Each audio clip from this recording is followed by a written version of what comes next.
And I stood upon the sand of the sea and saw a beast rise up, rise up, rise up, rise up.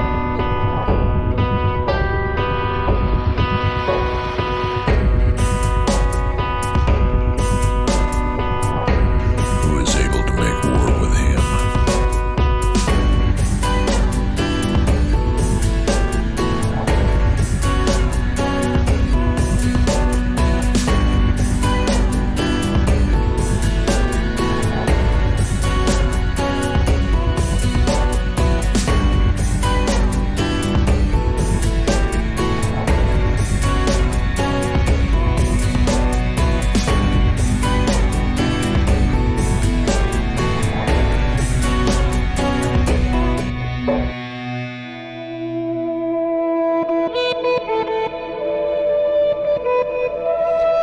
Good evening, everybody, and welcome once again to the Midnight Ride. My name is David Carrico, and once again, we're going to be taking you into the midnight hour with cutting-edge conversation. I'm very excited about the broadcast this evening. It is entitled Los Angeles, City of Fallen Angels, The Hidden Mystery of the Hollywood Stars. And I have a very special guest this evening. And before I introduce that very special guest, I want to say a word about our sponsor, Joshua Watts Leather Company. And here is one of the Bible covers that Joshua Watts made. He'll made me a beautiful book bag, gun holsters, Shema bracelets, a lot of wonderful things that Joshua has and that he'll make to order for you. The information for Joshua will be on the scroll on the bottom of the screen, so you can check that out. And tonight, for our show on Los Angeles, the City of Fallen Angels, my very special guest is none other than Mr. John Pounders. How you doing, John? I'm doing fantastic, David. Thank you so much for doing this show with me. We do the Midnight Ride. We've done, I don't know how many we've done so far, but we've done a lot. And I'm thankful as always to be on here with you, and especially thankful to be a guest on the show. Usually I'm co-hosting or helping technically, but this is something that really both of us have put a lot of research into and time. And really our hopes for those of you that are listening tonight is not to bash somebody. It's not to run somebody down. Our hopes is that somebody will hear this and do something about it. And we know that ultimately the only person that can do anything about it is the Father. But we're hoping that people from these area hear and they will repent, because this is the goal. Because I can tell you right now, the things that you will be hearing tonight are disturbing. And so with that, I want to continue with what we're going to do. So basically, I kind of put together a little bit of presentation for you guys, a PowerPoint presentation, put together some notes, and I'm going to see if I can get that running up here right now. So hold on one second. And can you guys see that? I think you can right there. And while John is getting that running, I'll just say that Sister Donna will be on the show tonight to take your questions. She'll be collecting them.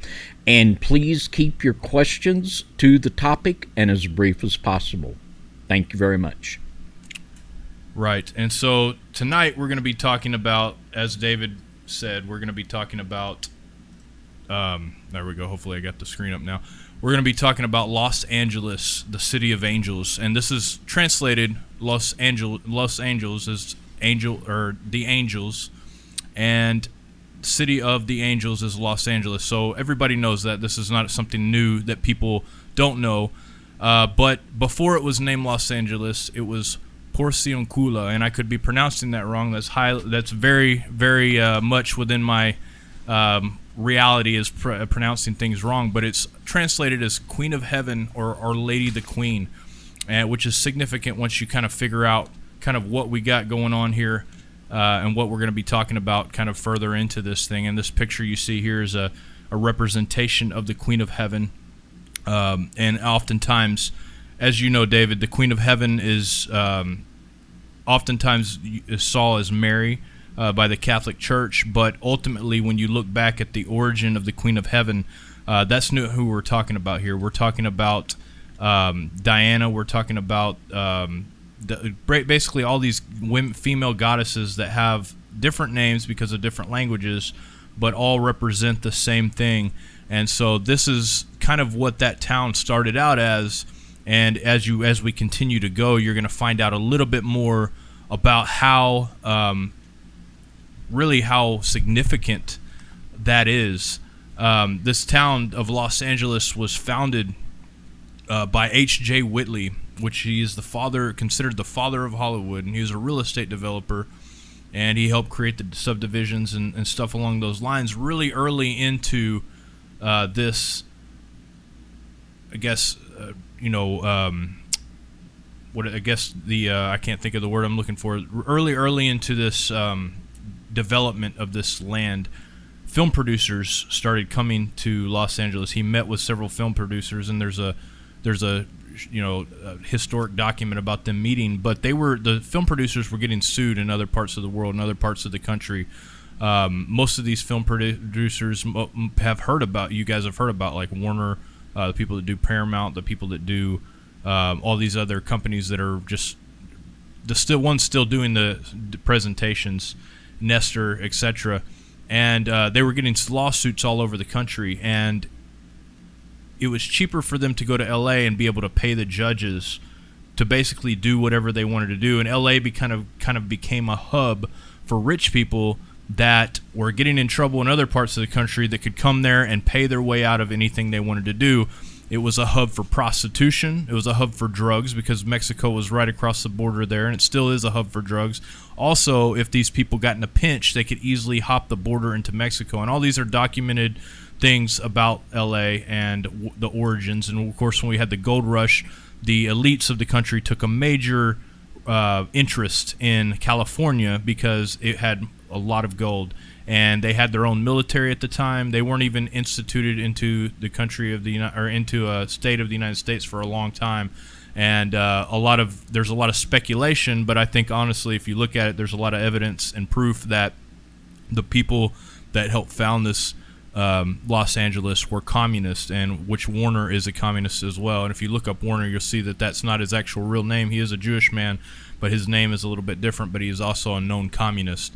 So I want to go into this other video, and to give credit to the guy that did the video, I wish I could give credit. He didn't do the video, but he shot this footage, and I can't think of his name, and I'm sorry if you're listening to this and you see this. I want to give you credit for it, and please comment on the comments if you do. I just can't remember where I got this footage, but it's basically stock footage of this area.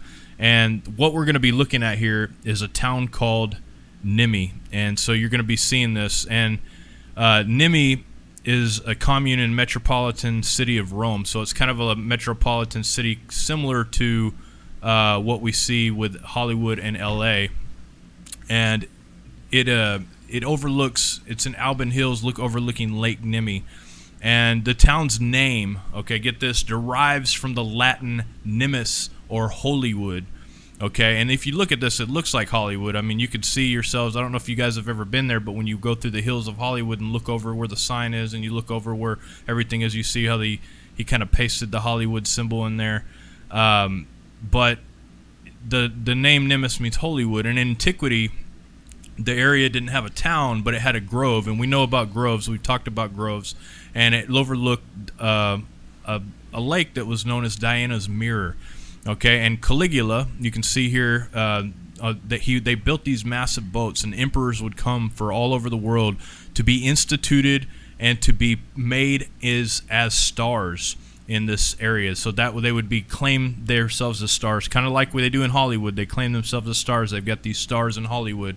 There's a lot of there's a lot of connections here to this area, but they would sacrifice people as well. People would come and they would lure them into this area, and because of all the interesting ships that were built in this lake. Obviously the ships couldn't leave this lake, but they were there as like a beautiful ship that Caligula built, which most of you, if you don't know about Caligula, he was a very wicked person, into major debauchery, ended up getting assassinated, and just a real wicked guy during the 1st century of Rome, that was an emperor during that time.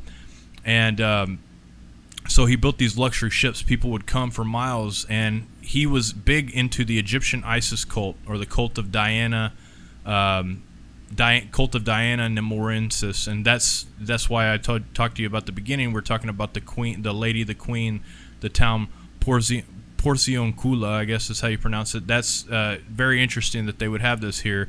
And so there was temples to Diana all over the place in this place. And if we continue down the video, I don't know if he's gotten to that point yet, but there you'll see he walks down through this area, and he'll show you where people were actually sacrificed in this spot. And then you're going to see more symbols that we have on here. This is the IXXI, which is 9/11. Roman numerals for 9/11, the Gate of Apollo, which is interesting. You find these on these coins, and this is a big deal. 9/11 is a huge thing, as far as we can tell here in America. But you see this Temple of Diana. So, according to some historians, they would, I guess, all the emperors would set sail, and when they made themselves as stars, this was an interesting thing, because this also goes back to Druidism and Celts, where they would do kind of a similar thing. They would go to this mountain, and they would be worshipped as gods from that point on. So there's parallels there with all this stuff. And so to kind of move on from this, I'm gonna in Paul was dealing with this cult of Diana in Acts 19, and so much so that I guess the worshipers of Diana were very upset about it, and Demetrius, who was a silversmith, he begged them to stop because he was losing money. He was losing money on the silver gods he was making, because Paul was converting so many of these people that worshipped in Ephesus, and basically all of Asia worshipped Diana at this point. All of Asia, can you imagine all of this whole area? And here's the scripture here. I'll read it to you guys real quick. So that not only this is our craft is in danger to be set as naught. So basically our craft is to be in danger of being disappearing. But the temple of the great goddess Diana should be despised. So people are going to hate the temple of Diana, and her magnificence will be destroyed, whom all of Asia and the world worshipeth. And so all of Asia and the world worships Diana here. And when they heard these, they were full of wrath and cried out, saying, "Great is Diana of Ephesus." So we see this in this time period where Paul is dealing with this in Ephesus. There's a temple you can see there in the picture that I put out, where the whole world and all of Asia are worshiping Diana at this point. This is a huge deal when it comes to Hollywood. And before we go on, David, I wanted to kind of give you an opportunity to talk a little bit about Diana and the rites that go along with that, because I know you've done a lot of study, and also on the cult of Isis. So if you want to explain that a little bit before I move on to our next, kind of topic on Hollywood, I would appreciate it. All right. To understand the cult of Isis, who better to look at than Madame Blavatsky and her book, Isis Unveiled. And the cult of Isis, as John reiterated, is the worship of the goddess under various names through different time periods in the mystery religions. And the people in the mystery religions of old and in the occult today, they believe that this goddess worship will be the unifying element of the final one world religion. And this is what Madame Blavatsky says, and this book was written in the 1800s. On page 95 of Isis Unveiled, she says the Hindu virgin is represented as seating on a lounge and nursing Christina, the hair brushed back, the long veil, and the golden aureole around the virgin's head, as well as around that of the Hindu savior, are striking. No Catholic, well-versed as he might be in the mysterious symbolism of iconology, would hesitate for a moment to worship at that shrine of the Virgin Mary, the mother of his God. The Indur Shubha, the south entrance of the cave of Ellora, may be seen to this day the figure of Indra's wife, Indrani, sitting with her infant sun god, S-O-N God, pointing the finger to heaven with the same gesture as the Italian Madonna and Child in pagan Christian symbolism. The author gives a figure from a medieval woodcut, the like of which we have seen by dozens in old psalters, in which the Virgin Mary with her infant is represented as the Queen of Heaven. And this is the same as Isis, just as John said. And these people understand that. And the concept that John put forward here, and that was showed in the video, of Nemi being a gate. Now, what I believe we're going to see as this information unpacks is that most definitely there was the understanding to the Romans and in the mystery religions that Nemi, right there outside of Rome, was a gate, that Los Angeles was set up for the express purpose of being a gate from the very beginning. And something interesting here, this is from a book called The Night of the Gods by John O'Neill, and he says this about the worship of Isis and Osiris. He says, there are 4 mansions of life, that as I should venture to expound, 4 astrological houses over which Isis is master. The 4 houses are named after Isis, Nephritis, Seb, and Nu. And these 4 houses, they relate in, when they would make their mummies, they would have their 4 jars at the 4 corners of the mummy around it, representing the 4 gods of the 4 elemental spirits. Just like in Israel, the Kabbalists, they have the 4 Kabbalistic cities. We did a teaching entitled The 4 Kabbalistic Cities of the Beast, and they represent the 4 elemental spirits. And the same principle, we can see it in Rome, we can see it in Israel, and I believe the same principle we can see in the United States. We have Los Angeles, and it's related to the 4 cardinal points, the north, south, the east, and the west, and we see Los Angeles, we see Chicago, we see New York City to the east, and New Orleans to the south. Tremendously powerful occult centers that are functioning as gates, and people in the occult know that. And if any city would qualify as a gate where things are sent forth to literally pollute the world, I think it would be hard to find a better example than Los Angeles, truly, the city of fallen angels. Yeah, exactly. And so, as we kind of look at some of their rites and some of the stuff they do, we know, most of us know this about Hollywood, because honestly, it's not hidden. Anybody with their eyes open can see, or ears open can hear, because there have been actors that have come out and talk about the pedophilia, talk about the blood drinking, the idol worship, the sacrificing of children, the trafficking of children that has gone on in L.A. And L.A. has also been a huge testing ground for gangs, because it's one of the biggest gang polluted areas in the world. And when it came to drugs, the CIA and other organizations, which we know Rick Ross, not the rapper, not the fat rapper guy, but the real Rick Ross that was in prison for a long time, was literally selling drugs for the CIA there in Los Angeles and getting away with it so that they could fund a guerrilla warfare thing going on, because they couldn't get funding anywhere else. So they sold drugs in LA to get this money, and Oliver North was involved. And so it's interesting, Oliver North got his own show on Fox, whereas Ricky Ross, he goes to prison for the whole thing, so he kind of get the short end of the stick. But there's proof about this. There's a documentary about it, and really, when you look at the CIA, they're kind of above the law when we think about the kind of things they did. There's a guy named, let me see, I wrote his name down because I can remember his last name because it's Coffee, and it's not very hard to remember the word coffee. But William Coffey is the guy's name, or Thomas Coffey, and he was in charge of really communicating things to the media to create espionage in other countries and to create enemies that weren't there in our country, to create basically propaganda to express the feel of how America and how other countries should feel about certain things. And this is something he talked about. He admitted to it. There's quotes about him saying that they control all aspects of every media company in the world. Hollywood itself actually has to give their script to the CIA if they're doing a movie about the CIA, or they have to give their script to the FBI or to the military to make sure that they're not divulging anything they shouldn't divulge. So when people say, "Oh, these movies are making me awake," they're not making you awake. They're telling you what they want you to know.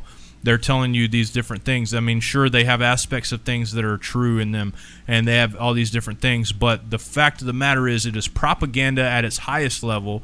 Billions of trillions of dollars being pumped in to these movies to get you. And the fact of the matter is, you're paying for it. That's the worst thing about it is, we're paying for it. And to kind of expound on the pedophilia, the trafficking and stuff like that, I put together a couple things here. I can't remember. I don't even remember what's in my slides. I'll find out here in a second, I guess, when I pull it up.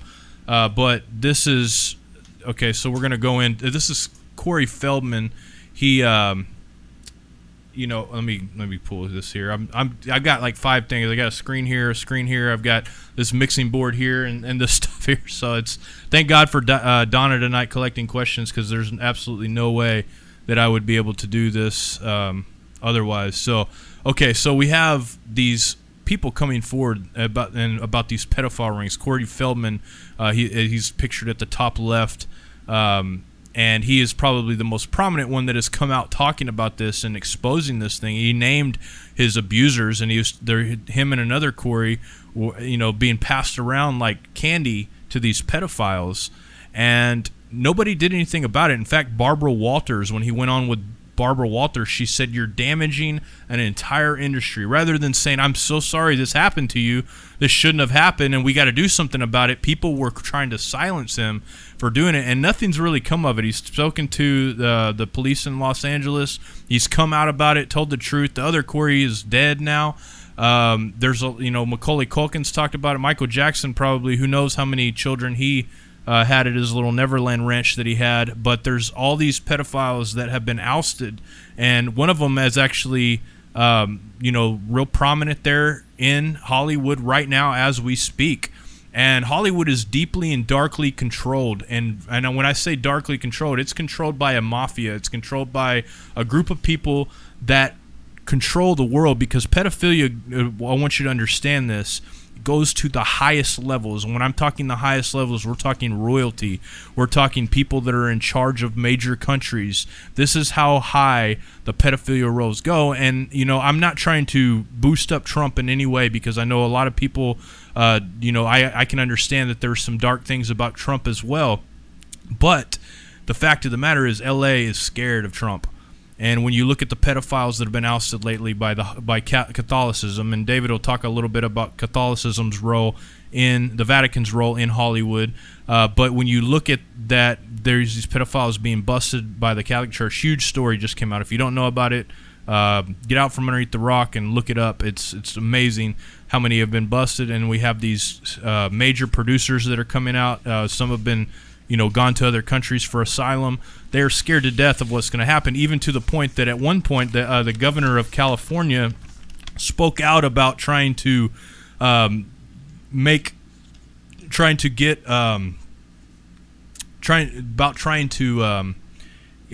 secede from the union? Is that the word I'm trying to get themselves out of the United States? And they said, well, if California is such a burden, let's get out. And my opinion is the reason they're doing that is because they're scared right now. They're scrambling, and the pedophiles of the world are scrambling to hold on to what they have. And this is also a form, if you look at it from the left-hand, right-hand perspective of the Hegelian dialect, this is also a form of normalizing pedophilia by the people that we look up to, the stars, which stars is interesting. The whole point of this, the actual title of this, stars in the Bible and angels are the same thing, exactly the same word. They are the same the same thing. In the scriptures, stars and angels. And so when people are coming here as stars, asserting themselves as gods to be worshipped, and the actual definition for worship, if you look up the definition for worship is giving admiration to, giving admiration and exalting a person in any way, shape, or form. And so the worship of these stars is major, and we'll talk a little bit more about that and why I believe that that is happening, and why Hollywood's a hub for that.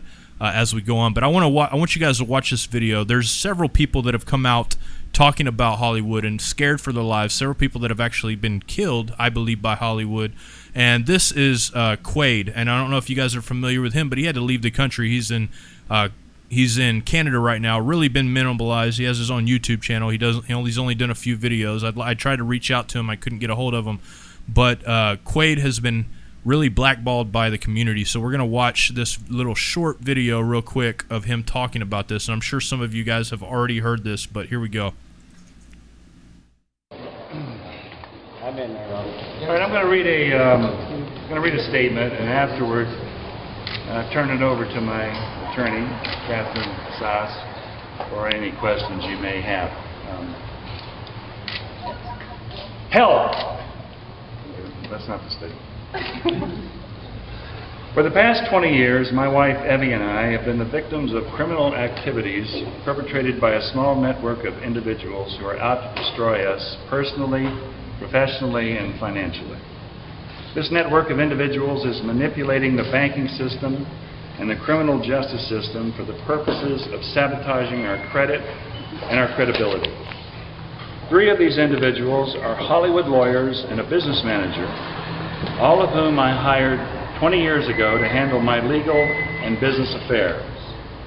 They are Alan Wattenmaker, my former estate planner, Warren Grant, my former business manager, and Lloyd Braun, my ex-attorney.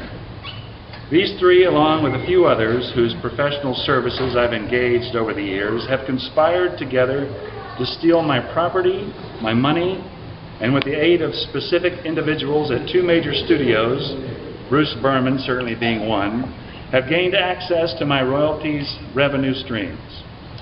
These people have been able to do these things through the creation of a phony probate file, phony living trusts, secret bank accounts, fake loans, bogus corporations, smear campaigns, and false arrests of my wife and me.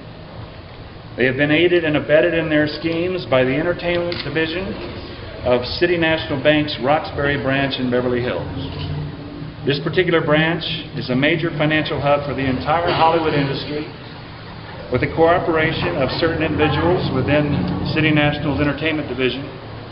Business managers, lawyers, and agents have been able to misappropriate my assets, life insurance policy, and royalties through various client trust accounts and bogus loans taken out in my name without my knowledge. The president of the bank's estate planning division told my wife that the bank prefers dead actors because they don't get in the way. These former employees of mine have further reached out to their relatives and contacts in Santa Barbara County to take civil disputes and turn them into criminal complaints against us. To be clear, we did not defraud an innkeeper, and we did not trespass on our own property. Up until a year ago, Evie and I had never had any run-in with the law whatsoever. We are not criminals, nor are we fugitives from justice, nor are we crazy. We are simply artists and filmmakers who are being racketeered on. We believe there are to be a malignant tumor of star whackers in Hollywood. How many people do you know personally who have died suddenly and mysteriously in the past 5 years? I have personally known 8 actors, all of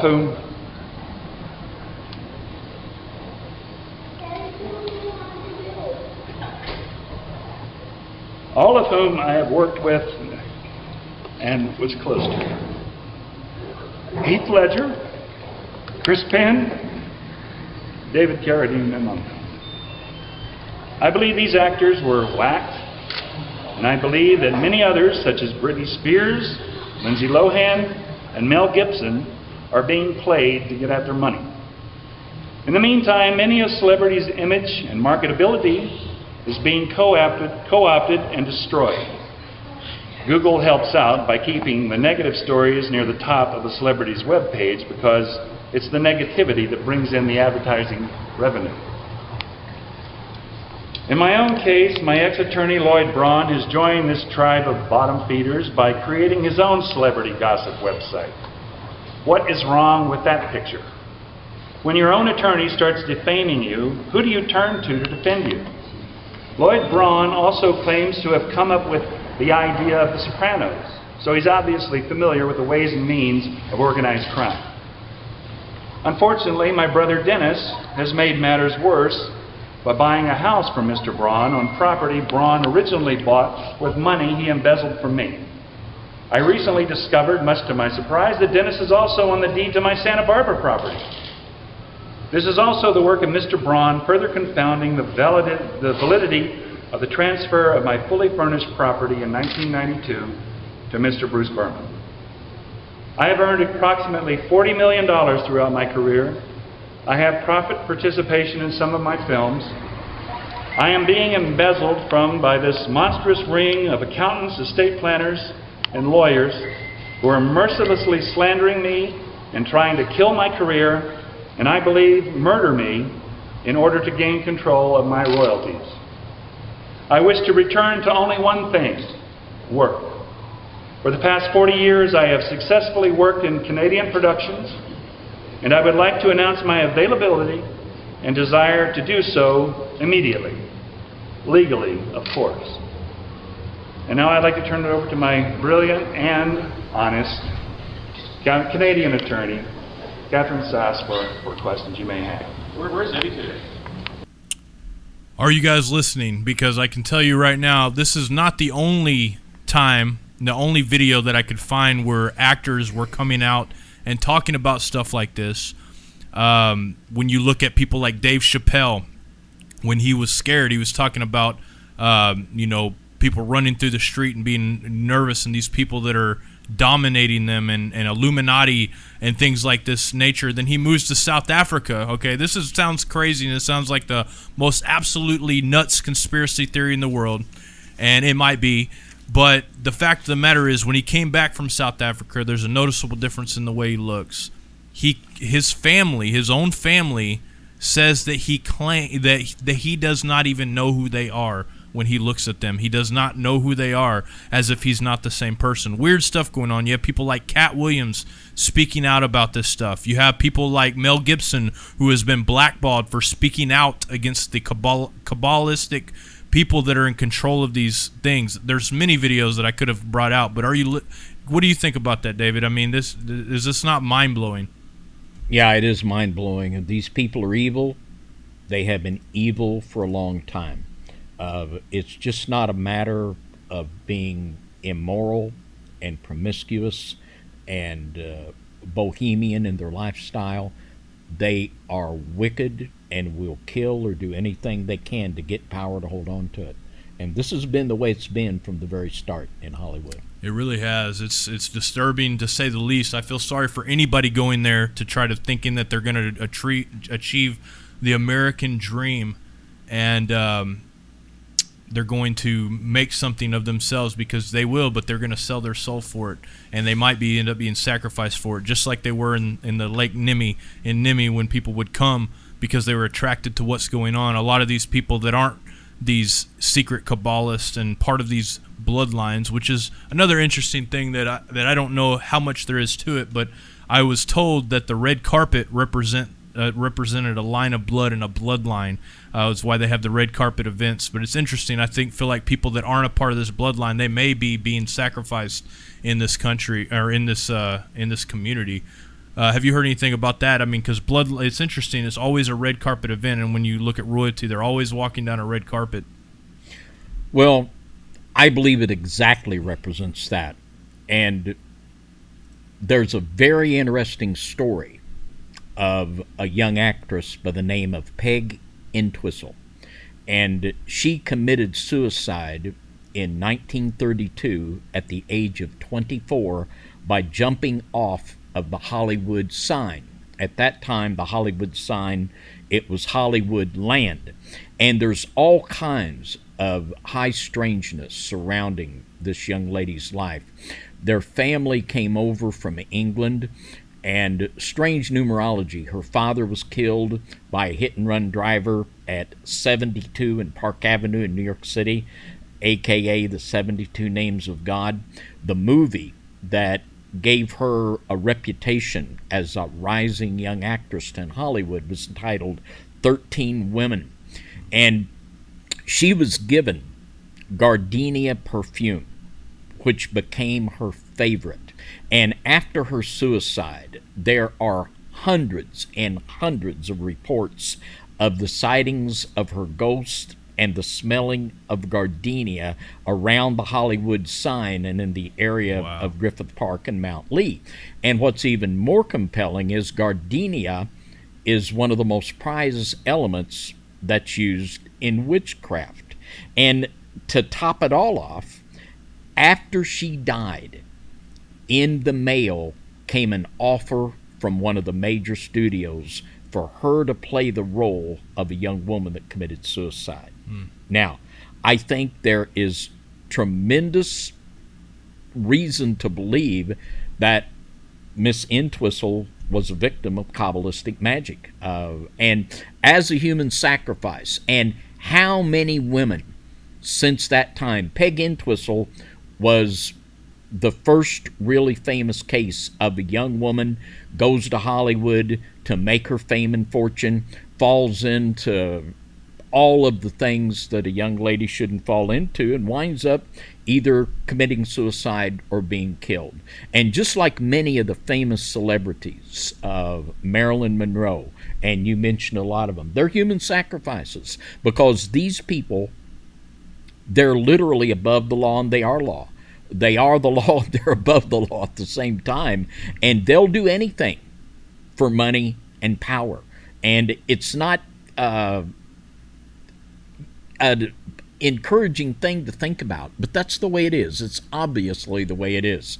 And when we understand this, we're going to be able to rescue people from these physical situations, or we're going to be able to understand that there are spiritual circumstances and powerful fallen angels that are orchestrating these events. The title of the show, Los Angeles, the City of Fallen Angels, there couldn't be a more appropriate one than that.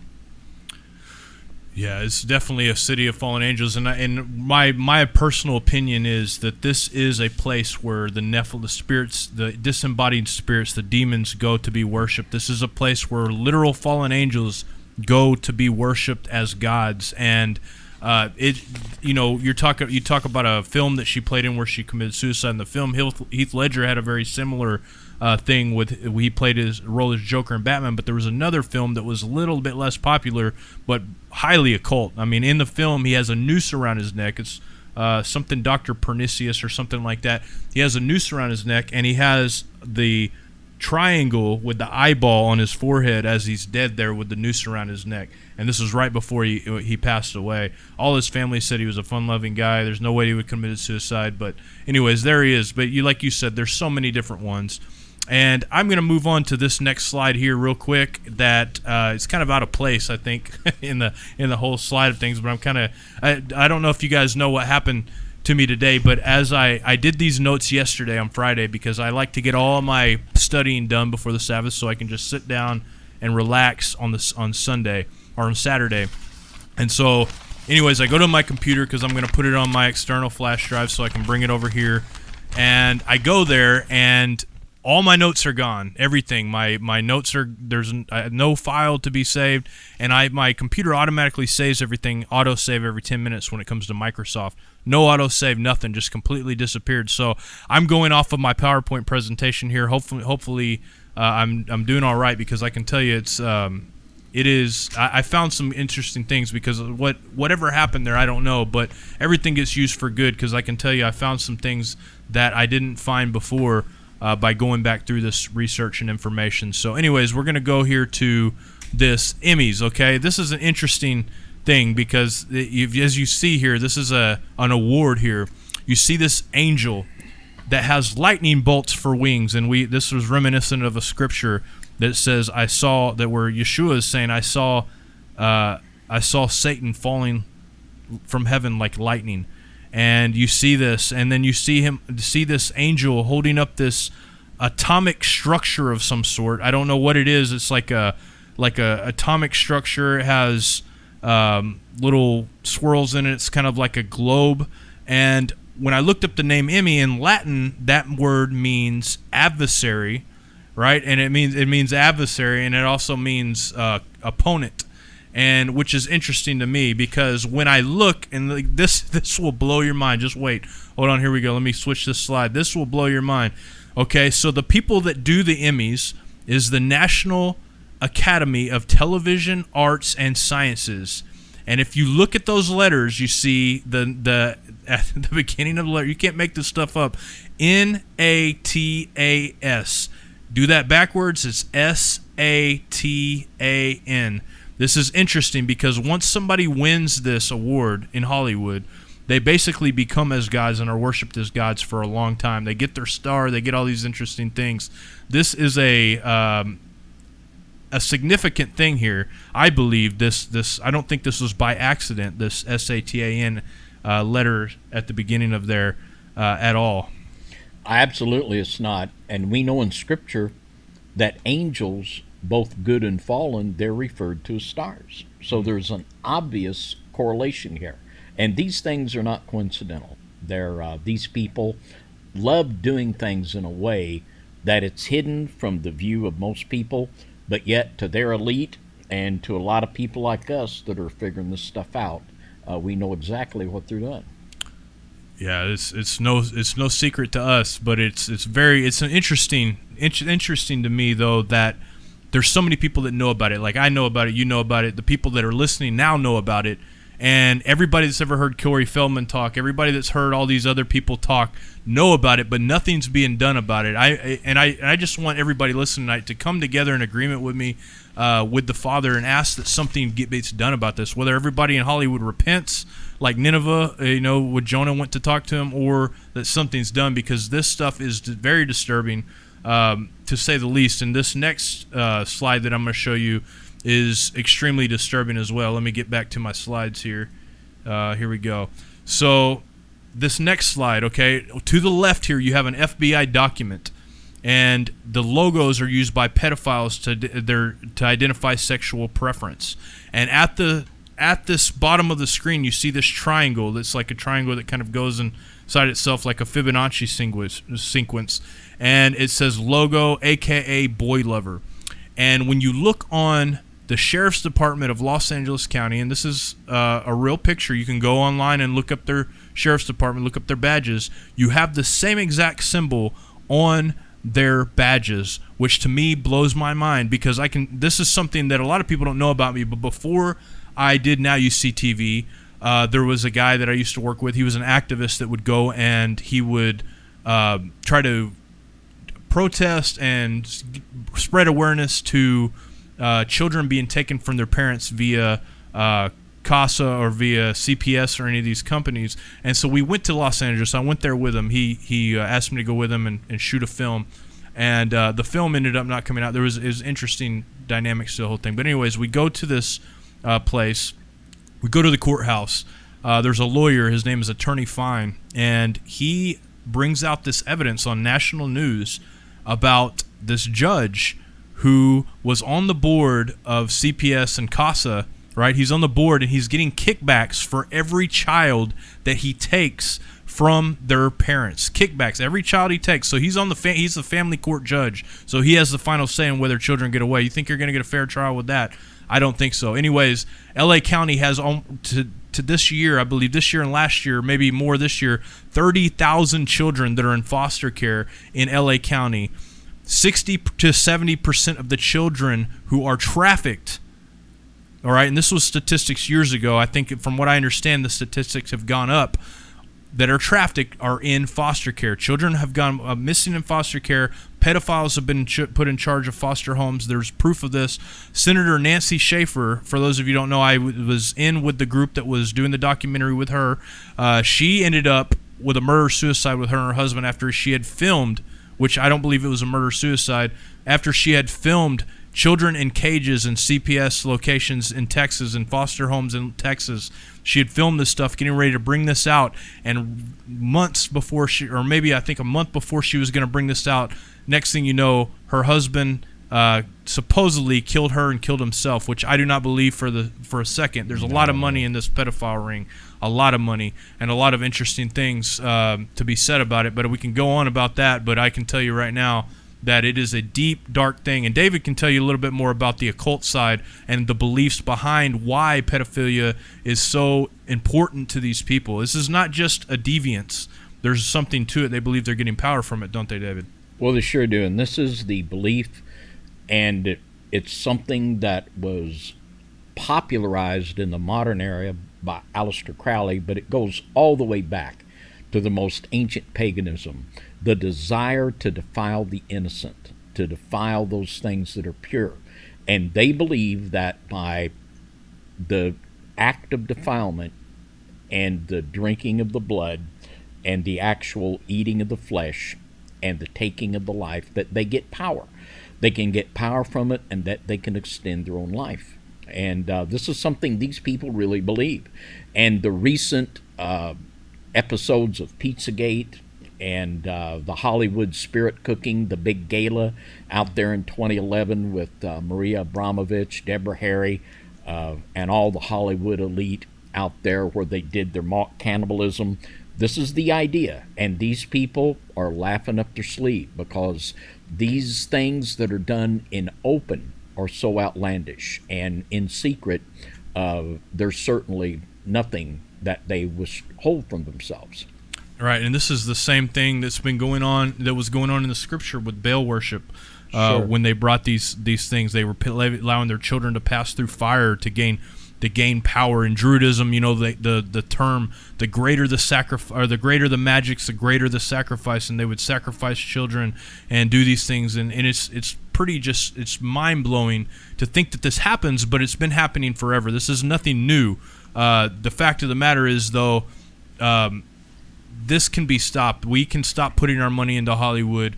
There has to be somebody out there, a cowboy out there that's ready to go to war with these people, that has the power to do so, that has the power to arrest these people, and I hope that we see that here soon. And in Hollywood, we have a major culture of pedophilianism. We also have a major culture of MK Ultra and mind control.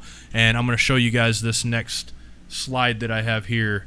But when we talk about mind control, you see these people that have gone through mind control, and you see that when their programming starts to break down, it's really interesting the kind of stuff they do. You have Britney Spears that have shaved their head. We have Lindsay Lohan that you can see her eyes are twitching, and Britney Spears and all these different people. And these are just some of the pictures that I found today. But there's something really interesting is when I didn't get the video of this because I couldn't find one without music, and I am afraid about copyright infringement. Anything they can do to take down this video, I'm sure they'll do. But Kanye was giving a speech at a concert talking about everything in Hollywood's a lie, everything in the media is a lie, everything in this. And he said, this is the kind of stuff that can get me killed, and I'm telling you this. Hours later, right, he is bound up in straitjackets and taken for a psychiatric evaluation right after that, okay? And so they try to reprogram him, and it seems like his programming might be breaking down again here recently. But this guy is, it's interesting. It's really crazy. And I'm going to show you guys this next video. This is Roseanne Barr, which recently she was ousted from a show, but she talks about the culture of rape and the culture of MK Ultra in Hollywood, and this is very interesting. If you haven't seen this is mind-blowing. If you have, it's still mind-blowing, because when in context with everything that we've talked about tonight, listen to what she's saying here. Here we go. Is the media and entertainment responsible for perpetuating a rape culture? Yeah, I think the media is responsible for perpetuating a rape culture. And, it's profitable for the people at the top who run the rape culture, who run it, and, they profit from it. And to say otherwise would be a big fat lie. But they don't want any kind of power shifted away from the way they have it set up. They're in a very hierarchical manner with, women's free labor at the bottom, largely slave labor, at the bottom of that big pyramid. You've been a Hollywood insider for so long, yet you've been vocal for so long. I mean, how challenging is it to see your colleagues across Hollywood lacking for the Obama administration when they have so much power and influence that they could single-handedly shape the dialogue when so many people are watching them? Well, I think that, this is a culture of fear, and nobody's more afraid than people in Hollywood. They're afraid that they'll drop out of the top, they're afraid that they'll drop from the bottom of the pyramid, maybe to the middle of the pyramid. But they're the ones. Hollywood is the one that keeps all this power structure and all this culture of racism and sexism and classism and genderism and all of it in place. They continually feed it, and they make a lot of money doing it, and they do it at the behest of their masters who run everything. So, they're not going to get brave enough to do that. I mean, I think that there aren't many of us who are brave enough to do that. And I'm just, I'm lucky that I can do it, and I feel that I do it on behalf of many people in Hollywood too. I go to Hollywood parties, or occasionally I go to Oscar parties and things like that. And people, big stars, people will grab me by the arm and take me aside and say, "I just want to thank you for the things you say." And it blows my mind, but that's the culture. It's a culture of fear for sure. And it's a big culture of mind control too. MK Ultra mind control rules in Hollywood. If you don't know, Google that and look into it. Did you hear that? MK Ultra Mind Control. Wow. She mentioned it. And David, tell us a little bit about MK Ultra Mind Control for anybody listening tonight that doesn't know what that is, and Project Monarch, etc. Well, MK Ultra is basically a mind control program that produces control slaves, and these are been well exposed and documented. The psychiatric hospital in Canada with Dr. Cameron, where these things took place, it's well documented. And there are other mind control programs, and these are things that we regularly talk about on the Midnight Ride. We were talking about that last week, and a lot of people, they just think we're nutty as goose grease, but this is real. And if you don't believe it, look into it and open your eyes. And then you hear someone like Roseanne Barr, that's on the inside and has been for years in Hollywood, to talk about the way that MK Ultra rules. And they will do anything to control. They have no value for human life. And it's just like when the reports of the death camps began to come out, people did not want to believe that human beings could stoop to that level of depravity. And this is why they continued so long. And this is why Hollywood is continuing. People don't want to believe that human beings will murder and rape and torture other human beings just for money and power. But this is the history of the human race. And always, this is outside of an individual giving their heart and life to Jesus the Messiah. They're going to fall into the world, and the world is controlled by the evil one. And it's stunning to hear someone like Roseanne Barr to talk about MK Ultra ruling in Hollywood. And I say God bless her for having the courage to speak up and to say that. And open your eyes. If you think we're a bunch of wackadoodles, just open your eyes and start looking. Look at the Beta Kittens, at Britney Spears and Miley Cyrus. I was so heartbroken that I saw recently a picture that she made where she was dressed as an infant in baby clothes and then had positioned herself in a blatantly sexual, provocative way. It's just so sad, and but it's real. And if you don't believe it, start looking into it. And I believe if you look with open eyes and an open mind, you're going to see the reality of it, because it is all over our society, and Hollywood is the hub of it. I agree, and I think when you look at Hollywood as a general, okay, we look at Hollywood and we see this this everything to do with the name. First off, you're going to be talking a little bit about the Hollywood itself, the term Hollywood and where it comes from. But when you look at Los Angeles, okay, you look at the City of Angels, you look at this Hollywood, you look at what they're doing. They're basically the praise and worship leaders of Satan. They are the ones that get you focused off of your mind, focused off of God, get you focused on sexy women. They get you focused on money, power, all these different things that Satan is perfect at doing. His whole goal is an adversary, just like the term enemy. His goal is to be an adversary to you and to get you off track. In the scriptures, he was the one responsible for the fallen angels defiling themselves for women, and he tricked them into doing these things. Okay, we have this entity that is a very real and present. If you believe the scriptures, you have to believe that there is a Satan. The scripture says he roams around like a roaring lion, seeking whom he may devour. Get that picture in your mind. Picture that. He's roaming around trying to devour people, trying to accuse you before the throne of God.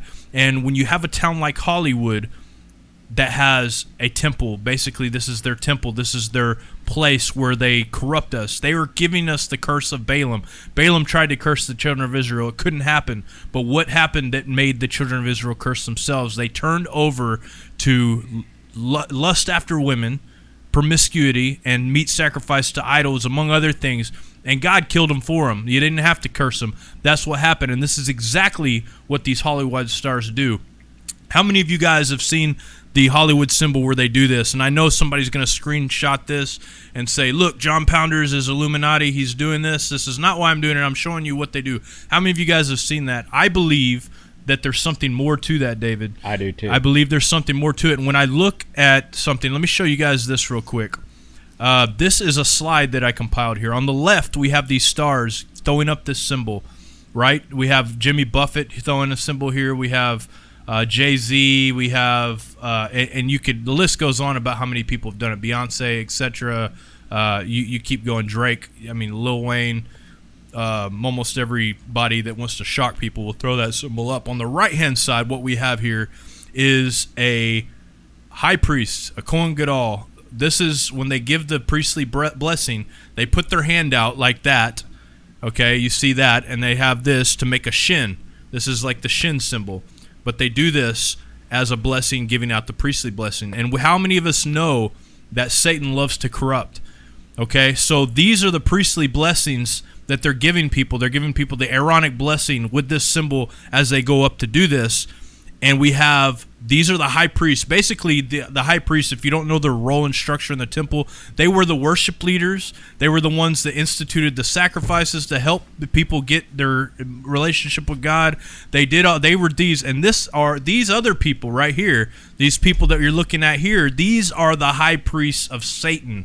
They are the worship leaders of Satan. They are the ones that are pushing people to worship Satan, whether they know it or not. These are what they're doing. This is very interesting. David, do you have anything to say about that? Well, and also a majority, if not 100% of these stars are into the Kabbalah. Kabbalah is the new religion, and people like Madonna and Lady Gaga, they admit that their videos and concerts are Kabbalistic stage shows. They admit this.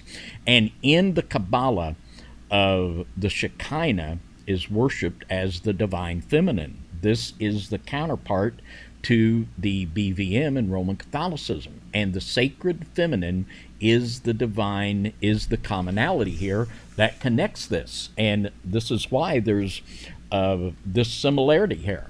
And it is admitted, well, I'll not read the quote, but you can look it up. This is something that the Jewish Encyclopedia admits, that all of the Gnostic schools, and I know of the minute you start to say anything detrimental about the Jews, you're a racist. But it's a fact that the Jews say themselves that every one of the Kabbalistic school, of the Gnostic schools, was started by a Kabbalistic Jew. And this is a fact. And this is why this commonality of the divine feminine is seen in this symbolism. Yeah, and we talked about this the other day. The Jewish people have a very awesome tendency to be amazing people, very holy people for God. Paul said, what advantage is it a Jew that believes in Yeshua? He said, of every advantage. It's perfect, basically a perfect mix right there of this. But then you have these people that have this knowledge that can easily turn that knowledge into complete wicked and evil, and they do. They turn it in through Kabbalistic teachings, through teachings of that they inherited through Babylon, through the Chaldeans, and they brought over from Chaldea back to Jerusalem. And this is how almost every Gnostic religion in the world got started. And this is how we have the Catholic Church, Alexandrian Gnosticism, occultism. Really modern Christianity in its own way is got a lot of these principles in it, unfortunately. They sure do. And so this is a very interesting thing that's going on here. And if you guys think this is a coincidence, okay, I just want you guys to see this. This is no coincidence when it comes to. There we go. This is no coincidence when you see these people. They're covering their this is just a few of the pictures. You can find hundreds of these actors that put their hands over their eye with this thing. They're usually the right eye is the one that they do. And when you look to this other side here, you see Odin. Odin is a big god in Druidism, and not only Druidism, but Viking god. But he represents more than just the Viking god, because in every civilization you have a god like him, whether it's Zeus or somebody similar. But this one-eyed god that is in control, supreme being that they believe is a supreme being that they are worshiping. And we even have his son represented in Hollywood as Thor, this major Marvel action hero. We have these action heroes that are continually making their way to Hollywood to be worshipped as gods once again. And most of you guys don't know this, and some of you do, but these action heroes, these superheroes that we have, almost all of them can be tied to an ancient hero. And when we have hero worship, basically what happened was the Nephilim, what the Bible describes as Nephilim or giants. Read Genesis 6. It says in Genesis 6, can you read Genesis 6 1 for us, David, so that people understand what we're talking about here if you've never heard this concept? The Bible speaks of it, and also every other mythology in the world speaks of these giants and speaks of these children of the gods, children half man, half God. So this is not something new just to the scripture. This is something that every major religion in the world, every major country's history, I call it history, not mythology, because it is history, and we've done many videos that show this kind of stuff. But can you read Genesis 6 for us real quick, just part of it there? And it came to pass, when men began to multiply on the face of the earth, and daughters were born unto them, that the sons of God saw the daughters of men, that they were fair, and they took them wives of all which they chose. There were giants in the earth in those days, and also after that, when the sons of God came in unto the daughters of men, and they bare children unto them. The same became mighty men, which were of old, men of renown. Yeah, thank you for reading that. So what I was saying is these giants were heroes in different territories, just like you hear about Hercules being a hero of a certain part of the part, and they have territories where they were heroes, where they would fight in wars with men and win wars. And you have Achilles, you have all these different ones. And when they passed, the Book of Enoch says that they became disembodied spirits or demons from that point on. And so when you see people in different parts of the world worshiping different deities, these demonic spirits, it's because these heroes, disembodied spirits, never left that area, and they've been giving sacrifices to these things because they know that these things get mad and crazy and angry. These things want to be worshipped as God. It's of my opinion that these beings are in Hollywood right now trying their best to be worshipped as gods. I did a thing not too long ago talking about ancient watchers and talking about their children, and I'm talking about how people like Plato, people like Da Vinci, people like Oppenheimer, who created the nuclear weapon, and giving quotes, and people like Tesla, and they all tapped into this knowledge where they were collecting the information from demons. They even had, in ancient Greek times, there was these muses that were the daughters of Zeus, all right, and that's where we get the term museum. Muses, they had a collection of writings that people got from the muses and put into books. This is how Pythagoras and stuff got his circle of spheres. This is how he got his teachings on the shape of the earth and on heliocentric ideas.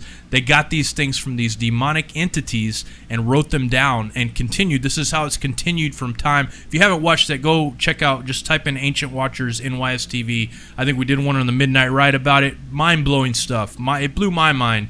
Let's put it that way. And I guess it's not that hard to blow my mind, but it in a way it is when it comes to this kind of stuff, because this is the kind of stuff that I've spent years and years researching. But they would be inspired. The term inspired comes from spirit inside. A spirit enters them and inspires them to write music. The term music even comes from the term muse. These daughters of Zeus. The term museum comes from the word muse. The term genius comes from the term genie, which is a demonic entity that they mention in the Quran. It's also considered like a genealogy, a genie, a passing down of a spirit from generation to generation that actually embodies the person and creates this genius thing. And almost every genius that you'll find a quote. And like I said, go and watch this thing. I'll put it, after this video is done, I'll put a link to it to where at the end of the video you can just click on it and go to it. But this genius, right, this genius is, almost every one of them will say that they get the word from the gods. Like the most famous mathematicians in the world, Tesla, talked about tapping into the Mahat and the Prana, which is a concept out of a book written by, and I believe by the fallen angels. But they talk about this stuff, so they give credit to it. Oppenheimer, the idea of the nuclear weapon came from this book written by the fallen angels, and he tapped into this Mahat, this thing. He carried a copy of the Vedic text around with him everywhere he went, which is the same book I was talking about with Tesla that I forgot to mention. So this next little short video I got is just a very short video. It's Denzel Washington and Jim Carrey talking about how they basically channeled these spirits to act these parts. The second video with Jim Carrey, I found it, but if you haven't watched it yet, watch Man on the Moon. He is basically embodies this person from Taxi. What's the guy's name that he played for Man on the Moon? I can't think of the guy's name. Andy Kaufman. Andy Kaufman. He plays Andy Kaufman. Everybody on the set's annoyed with him because they can't talk to Jim Carrey anymore because he's taken on the spirit of Andy Kaufman. I don't have this in this video, but watch it. I think it's on Netflix. It's called Man on the Moon, the behind the scenes of Man on the Moon, and I can tell you that it's ridiculous. Anyways, can I say one quick word before you go to that? I want to, before we move from this slide, I want to make a comment on this covering the eye thing, and what I believe is the real symbolism behind it. In Zechariah chapter 11, there's the prophecy of the idol shepherd that I believe is the false prophet. In Zechariah 11 verse 16, for lo, I will raise up a shepherd in the land which shall not visit those that be cut off, neither shall seek the young one, nor heal that is broken, nor feed that is broken, nor feed that standeth still, but he shall eat the flesh of the fat and tear their claws in pieces. Woe to the idle shepherd that leaveth the flock! The sword shall be upon his arm and upon his right eye. Wow. There's a prophetic judgment upon the false prophet on the right eye, and it's kind of their way of saying, hey, looky here, the old right eye's working good.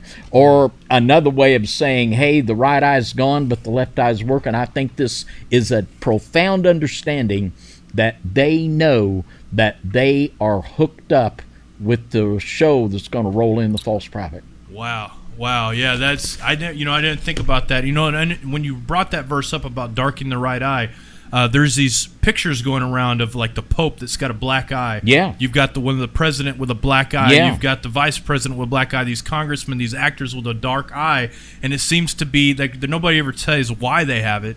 But it seems to be some kind of ritual. Yeah, Johnny Depp in Pirates of the Caribbean, the eye patch. Yeah. Oh, Johnny Depp, who's on and on. Yeah, this eye symbolism is a direct thing that they knowingly are associating with the rise of the false prophet. The culmination of the goddess religion.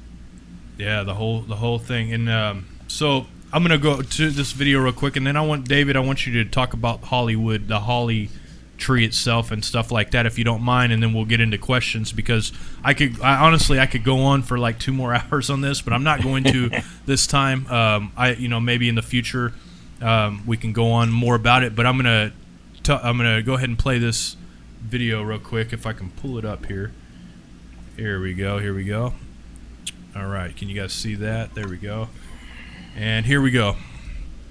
I don't normally say, watch something of this, but if you want to see what I'm talking about, there's no denying that he channeled something to do this. I mean, people were tired of it because they were getting irritated with him because they couldn't talk to Jim Carrey. I mean, he was these characters that he was playing in this film. And we have Oprah. I didn't find the quote. I found a quote with Oprah, but I didn't find a video.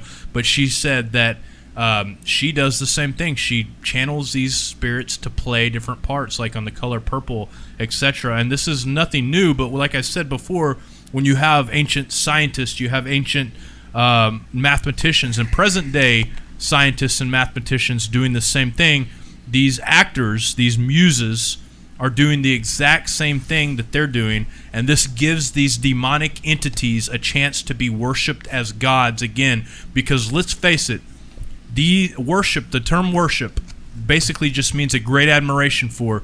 Almost everybody under the age of 20 is worshiping these people as gods, whether or not they want to admit it or not. And sometimes we do as well, which is very sad, because these people are just people that have channeled entities, or they're very good actors, but they do not deserve worship of any kind. And so my call to you is to stop worshiping these people. Stop feeding them your money. Stop giving to them. Stop giving them admiration. We had somebody on the one time that didn't line up with exactly everything that we did, but they were believers, right? But people gave us the biggest, I can't believe you had this person on. They believe in this. They believe the rapture or whatever.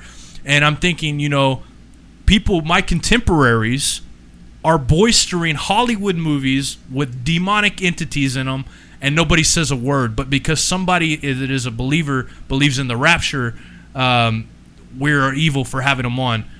We have to rethink things. We've talked about things change. There has to be a change. We can't just keep going the way things are and expect things to be the same. David, tell us a little bit about the Hollywood. Well, I'll read from an article in a book. It's entitled The Woman's Dictionary of Symbols and Sacred Objects by Barbara Walker. She is not a believer in the scriptures, not at all. And this is what she says about the mistletoe and the holly. Druids considered the plants poisonous, pearly white berries to be drops of the oak god's semen, much as the red holly berries were drops of the life-giving lunar blood. To Nordic pagans, the mistletoe was Guidhel, Guidhel, the same, and here's a play on words, guide to hell that led Aeneas through the underworld as his golden bow. And literally, they understand it as representing a portal that you literally ascend into hell. The very meaning of the word holly. Nothing there is by accident. The location and everything was planned from the very beginning as a gate and a portal. I agree with that 100%. And also, from what I understand, this was told to me by a witch, that in wand lore, the wands, the most powerful wands, the ones that were used to control fallen angels, were made of Hollywood. And this is an interesting concept as well, considering the city of angels. I believe the city of fallen angels would be a more correct term for it. Hollywood is a major controlling factor of that town, and just absolutely intense the way this stuff happens, and the way this stuff is hidden in plain sight in front of us. You talked earlier about the hubs in different cities along the same lines, and we do have in America, we have several hubs that are completely given over to idol worship. And honestly, almost every capital city in every state is, but we have some major ones. You talked about Chicago, New York, and New Orleans, representing some of these wind, water, fire gods that are out there, and really we could do a whole show about New Orleans. We could do a whole show. I mean, we went to New Orleans not long ago and filmed a vampire documentary, interviewed one of the top vampires in the area, and talk about a town full of wickedness. It is outright amazing. But that really kind of wraps up. We can wrap up what I had to say from here. If you have anything else, David, please go for it, and then we can go into questions or whatever. If I go on, it's going to be another hour, so we'll stop where I'm going right here. Well, before we go to questions, I could give a whirlwind truncated version of the Curse of Griffith Park. And Griffith Park is the 4,210-acre park. It's one of the largest of the nations in our nation. It's on Mount Lee, and this is where the famous Hollywood sign is that you always see. It's here in Griffith Park. Now, originally, the land, I'll try to get these names right. The land originally belonged to Don Antonio Feliz, and he lived there with his sister Soledad and his blind niece, Donna Petronio. And when Mr. Feliz was dying of smallpox on his deathbed, there was a man that visited him, and he brought a lawyer by the name of Don Incante, and they drew up a will. And it was like Weekend at Bernie's. They actually attached a stick to Mr. Feliz's head as he was on his deathbed with smallpox, and when they would read the will, they would like move the stick to make his head nod like he was agreeing, and they stole this land through this deathbed chicanery. Well, So Weekend at Bernie's scenario. yeah, it really was. And the blind niece, Donna Petrolina, and like John, I say, I'm doing the best I can to pronounce that right. It's probably pretty close. But anyway, this lady, and they ought to make a movie about this. They won't, but they should. But this lady, because she was robbed of her inheritance, she done a ritual and put a curse on these people and on the land. And as she finished the ritual, she dropped dead. You can't make this stuff up. And the result of this, the crooked lawyer, Don Incante, he was shot very soon after that. Don Coronel, who got control of this, he and his family, they all died of misfortune and tragedy. It was an amazing scenario. And when he died, the land passed to a guy by the name of Lucky Baldwin. And Lucky Baldwin's luck ceased when he acquired this property.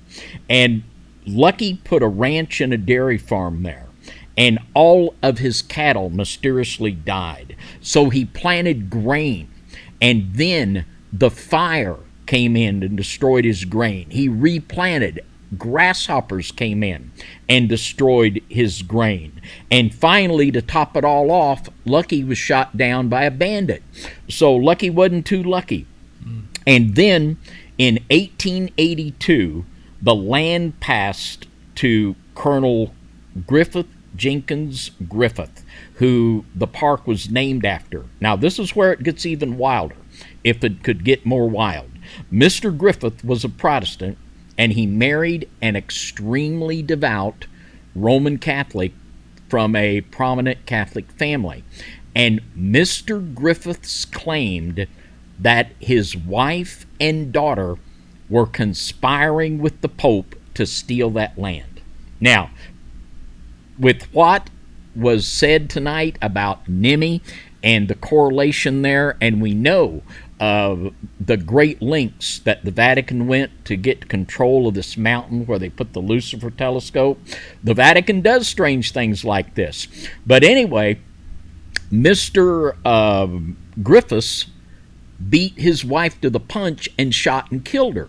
Well, he was convicted of murder, but at the trial there was so much evidence that indeed his wife and daughter were trying to poison him that he only served 2 years in San Quentin and then was released. So it's certainly an amazing story but it certainly seems to be that there was a reality to this curse. And nowhere in Scripture does Scripture say that there aren't power in curses. The Bible tells us how to get free of curses and how to break these things off of our life. But I believe that it's quite possible. And it was so bad that finally the family in 1896, they gave it to the city of Los Angeles to get rid of it. They just gave it away because so much crazy stuff went on. And there's a reality to it. And I think, you know my conspiratorial mind, I believe that quite likely that the Pope was involved in the thing. We can't prove it, but we do know that Mr. Griffith only done 2 years in San Quentin for shooting his wife point blank with a gun. So there was certainly a lot of mitigating circumstances there because of the deliberate, repeated attempts to poison him over a period of time. So it's certainly interesting, and it just blends in so well with the whole story of what we know of the parallels with Rome, of Miss Entwistle that committed suicide and all of that. And in Griffiths Park, it is notorious. It is the dumping ground. Hundreds and hundreds of bodies there. This is where the gangs today and the mob, they dump their bodies. They have for years. It's the place for satanic cults, satanic rituals. It is probably the most haunted place on earth for apparitions. And when we talk about hauntings, we're not talking about the disembodied spirits of human beings. We're talking about disembodied Nephilim spirits that are coming up from out of the earth. I'll just close with this from the Book of Jubilees, where it talks about an amazing passage where 90% Moses prays, and he says that basically, while these devils are just tearing my family up, can you just get them off the face of the earth? And in the bottom line, it says this in Jubilees 10:7, and the Lord our God bade us to bind all. And the chief of spirits, Mastema, came and said, Lord, Creator, let some of them remain before me, and let them hearken to my voice, and do all that I shall say unto them. For if some of them are not left to me, I shall not be able to execute the power of my will on the sons of men, for these are for corruption and leading astray before my judgment, for great is the wickedness of the sons of men. And he said, let the 10th part of them remain before him, and let 9 parts descend into the place of condemnation. And if this is credible, and I believe it is, there are only 10% of the devils that are in our first heaven. 90% are underground. And we can see in Scripture, like the story of the witch of Endor. And in Scripture, the woman with the familiar spirit was called the Av, and the man was called the Yadonai. And this was translated wizard. And the Av and the Yadonai, these were the male and the female practitioners of the occult that could bring spirits up from the underworld. But it's certainly a fascinating story, and when you put all of this together, it certainly means that your title's appropriate. Los Angeles is the city of the fallen angels, and that's why these things are manifesting openly. There's a website where you can read, we could have read for 2 hours the reports of seeing and smelling Peg Entwistle, Griffith Park. It's Nephilim Spirit Central, because it is a gate, it is a portal, and Los Angeles is the city of fallen angels. Right, I think they're tired of being worshipped by natives that are throwing bones and stuff around. They want to be worshipped by the entire world, and that's, they do. That's the spot to do it. So this concludes me for right now, David. I know if we want to keep it to 2 hours, I think it'd probably be a good idea to get into some questions. All right, well, Sister Donna, will you come on and join the broadcast here? And let's get some questions from our listeners. Are you there, Sister Donna? Yes, I am. And there are just a couple more here. Hang on a second. And really appreciate you delving into this topic. I kind of was doing some side research here myself. Well, I do too, and I just want to say John did a fantastic job. I just really It was just so timely. It's so right. And he said a lot of things tonight really need to be said. I'm so thankful Sure did. for John. Appreciate that, David. I have to give glory to the Father for it, because the show that I had lined out yesterday was nowhere near as good as this one. So I don't know if God came in personally in my computer and took all those files out and said redo it or not, but I'm glad I did. So Well, thank you too, John. I appreciate it. I just did a really quick search on famous survivors of child abuse. There was 51 here, but I know you mentioned some of these, but Drew Barrymore, and you already mentioned Oprah Winfrey, Christina Aguilera, Marilyn Monroe, Bill Clinton, of all people, Tyler Perry, Rosie O'Donnell, Eleanor Roosevelt, Roseanne Barr, Richard Nixon, Jewel, Chevy Chase, Queen Latifah, Marilyn Manson, Janice Dickinson, Fiona Apple, Steve Mustang, Maya Angelou, Tina Turner, Henry Rollins. So that was just a few. Perry there- is from New Orleans, and that was famous people, but I Yeah. mean, some of those definitely were noted in Hollywood. So I really appreciate Allie's questionnaire. Is there a geographical significance to the location of that famous Hollywood Walk of Fame where all the stars are? I personally don't know, but I do. Going from Lake Nemi and Nemi, were in Rome. This is where emperors would come and assert themselves as stars. I'm not sure if there's a geographical correlation to that. There might be, but it's an interesting question. David, do you know anything about that? well, I think that it is in the sense of the area of Los Angeles itself being a gate and a portal, and Hollywood in specific, and the whole theology of the initiation into the mysteries was that you awaken the divine spark of the divine within, and you become God yourself. And this is just like saying, hey, you've achieved it, you're a star, you're immortal, you're initiated, and it's like the highest honor.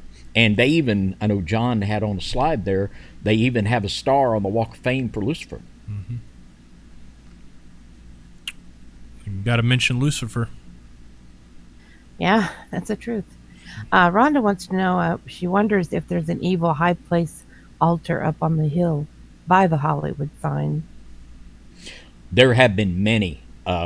Griffith Park for years and to this day has been the site of countless animal and human sacrifices.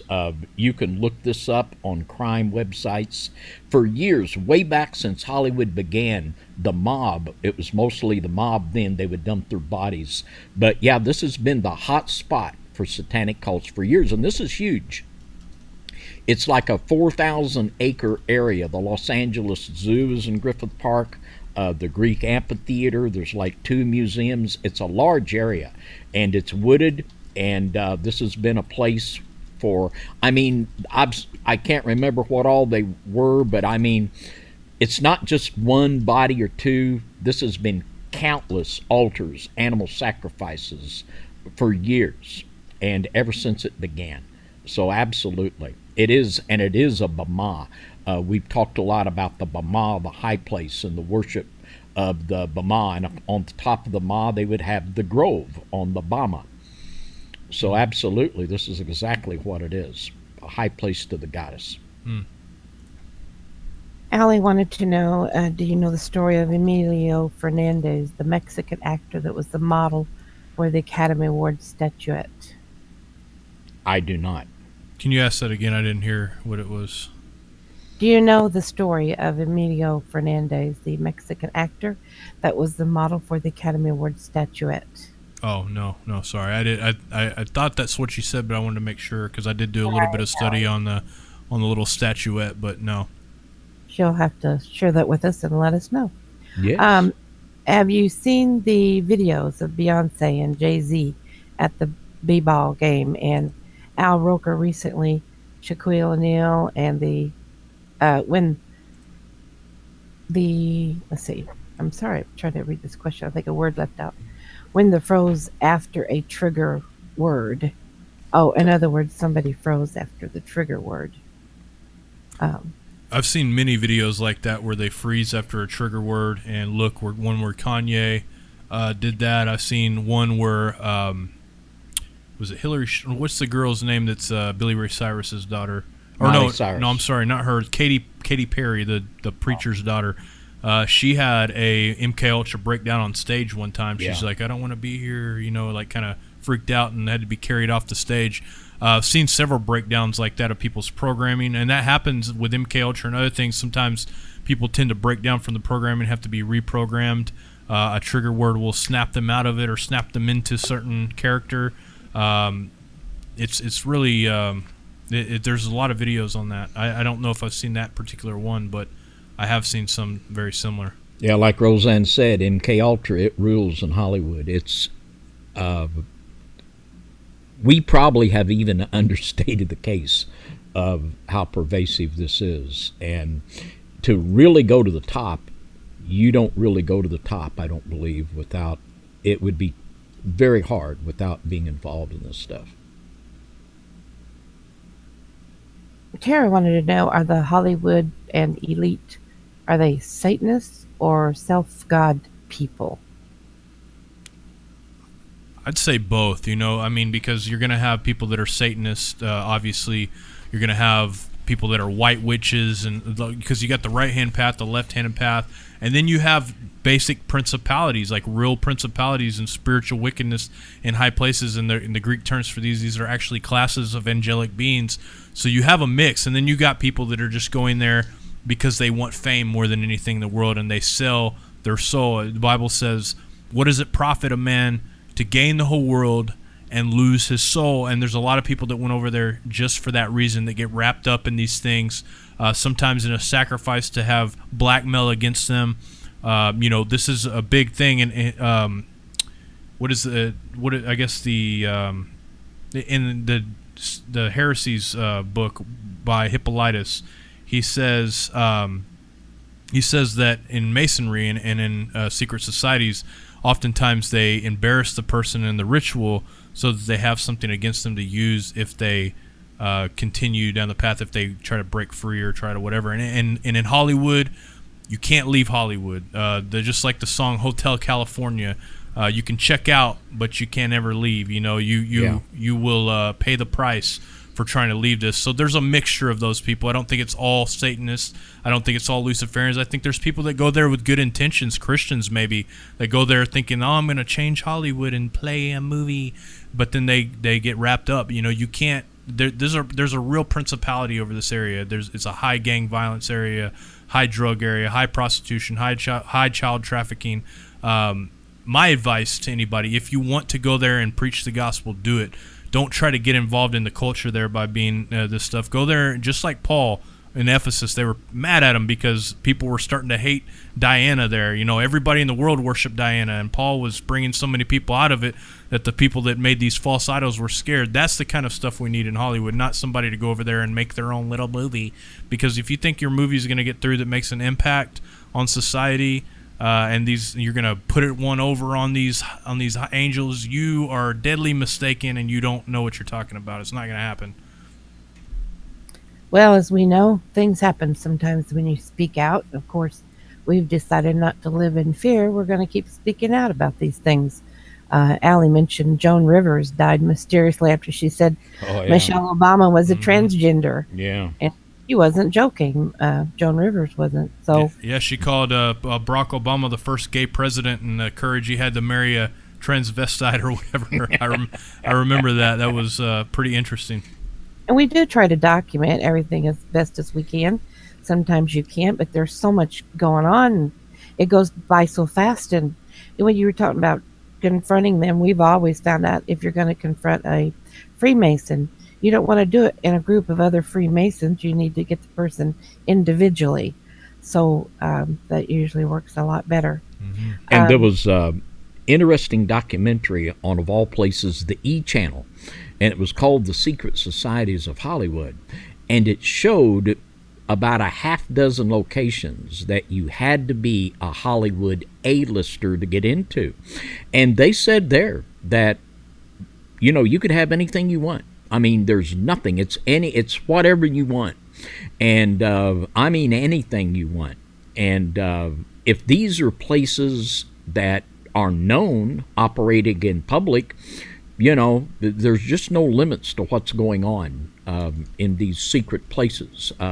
It's the very underbelly of the human race, of the horrors of pedophilia, human trafficking, torture, and you name it. It's all of the above. Allie said that Johnny Depp, the Dixie Chicks, etc., they defended the West Memphis 3. You got any thoughts on that? Why they would do that? Yeah, we know why, and we've done shows about it before. He's friends with those people. He has the same. Damien Echols tattooed some stuff on him. I mean, symbols and stuff like that. So yeah, he defended him because he's a black magician of the left-handed path, very sick and twisted person. He was playing guitar in this thing, and he had in his shirt he had the boy lover symbol on his shirt. Johnny Depp is a very wicked person, and you can see he's into Crowley. He's friends with the Echols and the West Memphis, Damien Echols to be exact. And so, yeah, I mean, there's a connection there big time. A lot of these people in Hollywood are connected with these people. Damien Echols was lifted up majorly. If it wasn't for that documentary, he'd still be rotting in prison for killing those children. It's a mind-blowing thing that happened there. There's a lot to it that we can't really, we don't have time to get into all of it. But, I mean, am I right, David? You're absolutely right. And Damien Echols and those two other guys were bottom-feeding nobodies, street punks that did the worst of the worst. And then all of a sudden, when they're on trial for murder, all these elite people come out for them. And they were in the right place. Damien Echols was at the right place at the right time to see something he shouldn't have saw. And this is just what give him his end. And all of this smells of groups like, in my opinion, OTO, Golden Dawn type stuff, where you see these elite people engaging with these type of people for obviously all the wrong reasons. So this is exactly what it was all about. And Depp and James Franco, they're some of the worst in this occult underbelly in Hollywood, in my opinion. Agreed. Okay, Dave in the chat said that they just had a Baphomet statue go up at the state capitol and wants to know if there's anything they can do. And Tia also was concerned, wanting to know, what do you do about these satanic temples that are putting up Baphomets? Well, I don't know legally if there's anything that can be done. They're now going under the free speech. We can pray as believers, we can pray. And that we for sure can do. We can expose it and we can pray. But I don't know if legally, the world that we live in, if there's anything that can be done to stop it. Because these things are happening all over. And they're just getting more and more in your face. So I wish there was a way to stop it, but I don't know that there legally is. Yeah, I don't think so either. I think that this is the only thing that I know, is being able to speak out and talk about it. But we gave up our rights a long time ago when we allowed them to take prayer out of the schools. We allowed them to abort children. We allowed them to institute people into office that were wicked, evil people that are liars and continue to put them in office. We've allowed this to happen to this point. Repentance, the Bible says, if my people who are called by my name will humble themselves and pray and turn from their wicked ways, he'll heal their land. And it also says to follow this truth, be obedient. This is the only way to stop it, right, David? I mean, that's exactly it. That's exactly it. You can't go tearing it down without going to prison. And I mean, if that's up to you, if you want to do that, I'm not going to. I repeat, I am not telling people to go tear it down, but that's the only way. Other than that, I can think of, and so it's crazy. Well, you just really need to check your local laws and see what rights that you do have. Also, people wanted to know, Brian from YouTube wanted to know, can you go into detail of why they chose the area of Hollywood? I think we talked a little bit about that, mainly because there's gold in California. The elites love gold, and they really quickly took control of that area once they found out there was gold, and there's this major gold rush. This area kind of looks like Nemi that we talked about. It looks, it has these poison. They call it the land of the poison oaks before it was even named. Before that, as the Queen of Heaven area. I think that there is literally a portal there personally. Like David said, I believe that this is literally an area. And you notice something, David, when you find areas that have a lot of gold, there is an interest in those areas for some reason or another. I know that when I went to Sacramento, city of Sacramento, which is interesting, on the courthouse there, which passed the most horrific laws that our country's ever seen against our God, against the God Yahweh, against our God. There is a big sign on there that has Nephilim on there, and it says, "Bring me men that are as big as these mountains." And it's this hoarding of gold, this gold town. It's very there's some connection there, I believe, with gold and power, and gold and portals. David, You what know, do you you were think? talking about portals and things. Los Angeles had a great, it was a huge sexual abuse scandal in the Catholic arena in the 1930s and through the 1970s and 1990s. The priests were accused of molesting the children or adults, and they were reassigned. We are hearing a lot about the Pennsylvania case, but there was a big one out right there in Los Angeles. And also, as I was doing a little research here, in 2016, it said that they had to elect a new supervisor to oversee that area because the highest rates of child abuse and neglect and highest infant mortality rate in the county was in Los Angeles County.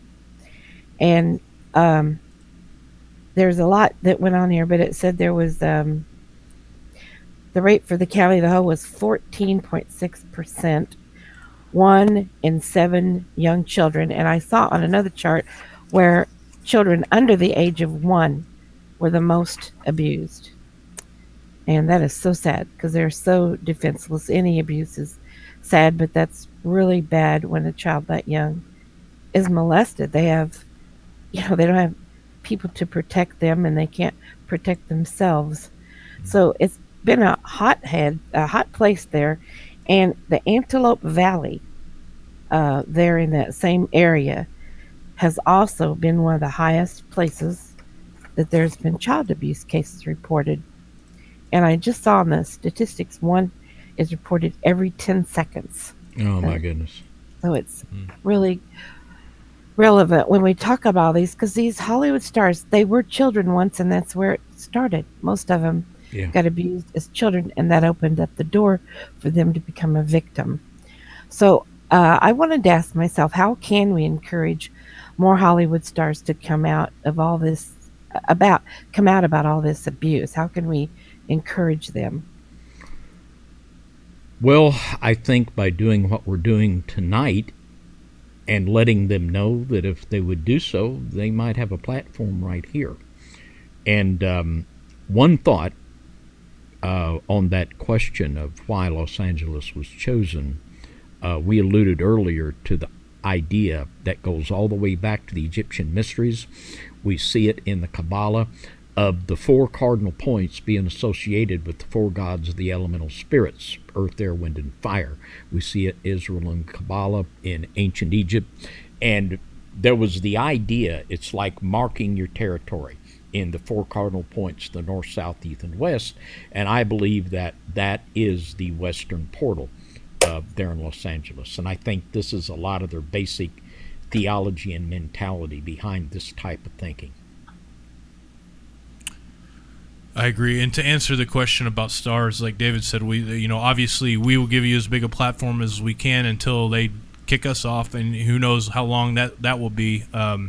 Thankfully, there are other platforms out there that are going to be competing with YouTube that we are, thinking about moving over to, that are actually run by people that have the money to actually compete with Google. So thankfully that is the case. But also, I would say have courage.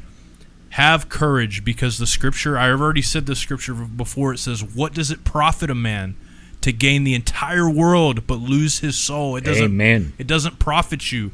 Leave, get out. Amen. Even if they kill you, they cannot kill your soul. They cannot kill your spirit. Only the Father has the power to do that. This Bible says to fear him. Guess what? You can leave and he can protect you. And I would say do it. Have the courage.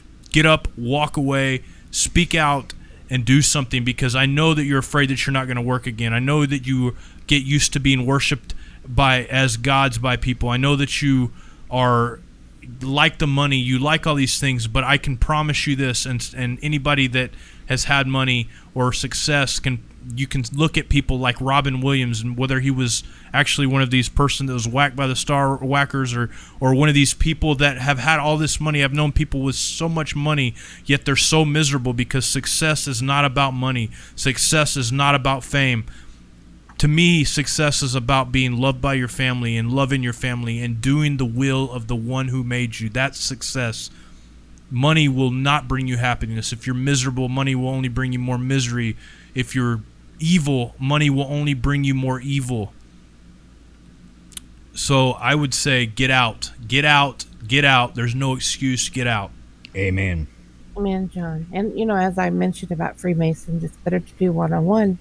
If possible, you may, I know this is a tricky way to do it, and if this is not good advice, I'm sorry, but I know people that have joined fan clubs in order to be able to communicate one-on-one with the stars. So, if you feel led that you really need to reach these people, you might try something like that to be able to really directly reach these people. Someone else mentioned that the evil hand signs or gestures is the person who shows it. An example, like a celebrity, are they casting a spell or curse on people? In some cases it could be, and there's all kinds of levels of understanding among individuals. A lot of people might not have a clue what they're even doing, and some of the more knowledgeable, they could use it as spell casting. I know a lot of people get confused when they hold up the devil finger. When the thumb is sticking out, it's the sign for love in the deaf language. And then we've had many people say, oh, they did a Freemason handshake. Well, it's really hard to prove that when it's not a moving picture, because that handshake is more than just a handshake. It involves actual physical movement. So you just have to look at these things and examine them. It's sometimes very hard to tell. Like David said, it could go either way. Claudia wants to know, Aleister Crowley said in his book that we are all stars. Is this why celebrities refer to themselves as stars? Yeah, there's this understanding. Sad to say, the evil world knows more about the Bible than a lot of believers do, but they understand that angels are stars, and this is the goal. Like, realize, activate that divine spark within, realize you're a God, and you'll be a star, and this is like the deification that you have arrived. Hey, Allie wanted to know the Manson murder, Sharon Tate and her boyfriend at Roman Polanski's house. But he was out of town at the time. She was pregnant with his baby. He had just directed Rosemary's Baby. A ritual sacrifice, maybe? Let me tell you something about Polanski. I was going to mention him in this, the producer. He is a pedophile, and he was convicted as a pedophile. He left the country, and he said he would come back if they would pardon him, if he said time served. A big-time pedophile, big-time Luciferian pedophile. Yeah. Manson also Luciferian. I don't know about pedophile, but definitely a Luciferian, mind-controlled to a high level. All these different people. So definitely, I believe that there was no doubt in my mind that all of these murders were a sacrifice of some sorts. What do you think, David? Oh, absolutely. And Manson was associated with a group called the Church of the Final Process, which was a satanic group, and very much akin and linked, in my opinion, with groups like the Ordo Templi Orientis. And yeah, this is just a part of that whole ugly scenario. And, you know, like John said, Polanski, you know, he's one of the biggest bottom feeders in the pond, no doubt about it. And Tia wanted to know this little bit different subject, but do you know anything about the phoenix being under a particular demonic spirit?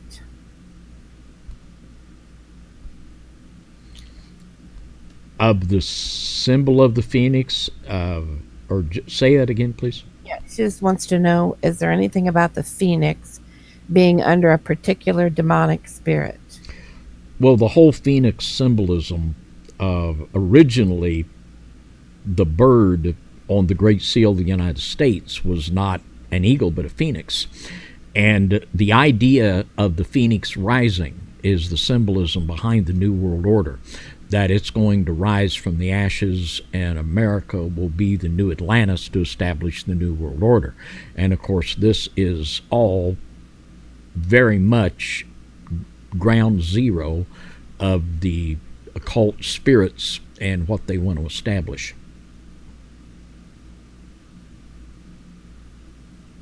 Okay, Snowy had a question. I believe it's off topic and you can choose to answer or not, David. Please ask towards David here. Please give your opinion on the curse of Balaam and the truth about diversity and multiculturalism and the New World Order agenda. Well, that is off topic, and I think I will choose not to answer because we're going to try to get our listeners to keep, that is a good question, please don't be offended, but to get as many questions in, we do want them to be on topic and as short as possible. So, well, actually, I did cut the questions off earlier because it's too hard for me to watch the chat, do the questions. Yeah, and please don't be offended. We're going to do the best we can to get in as many as we can, but you know, we can't get them all in.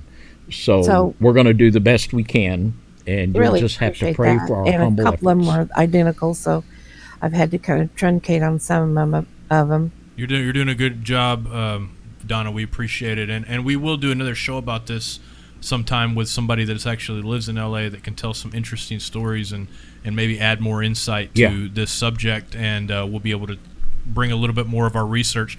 Yeah, but like David said, we try to keep our shows at 2 hours exact because at some point we try to get these on radio shows and stuff. They have to be a certain time format in order for news. That way it creates less work for me later on having to go in and edit certain things out of it. So yeah, and John and I are doing a show on Thursday night that's got the call-in platform where people can call in and talk with us and discuss various things that are on their heart. So we'll try to make ourselves as available as humanly possible. I just would like to sum up. Actually, that is all the questions that I had. But I'd like to sum up this because I found some new statistics about child abuse. And we have to remember all these stars were children. And like I said, this is, I think, where a lot of it started. But here are some statistics.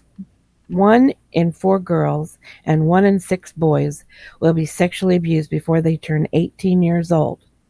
So when you're in a room and you think you're the only one that's ever been abused, you just think different because that's not true. There's others in there. Over 58,000 children were sexually abused last year. 8.3% of reported child abuse cases were sexual abuse. 34% of people who sexually abuse a child are family members. 12.3% girls were aged 10 or younger at the time of their first rape or victimization, and 30% of girls were between the age of 11 and 17. 27.8% of boys were aged 10 or younger at the time of their first rape or victimization. 96% of all who sexually abuse children, excuse me, I'll repeat that. 96% who sexually abuse children are male, and 76.8% of people who sexually abuse children are adults. 375,000 children are at risk of becoming victims of commercial child abuse exploitation each year.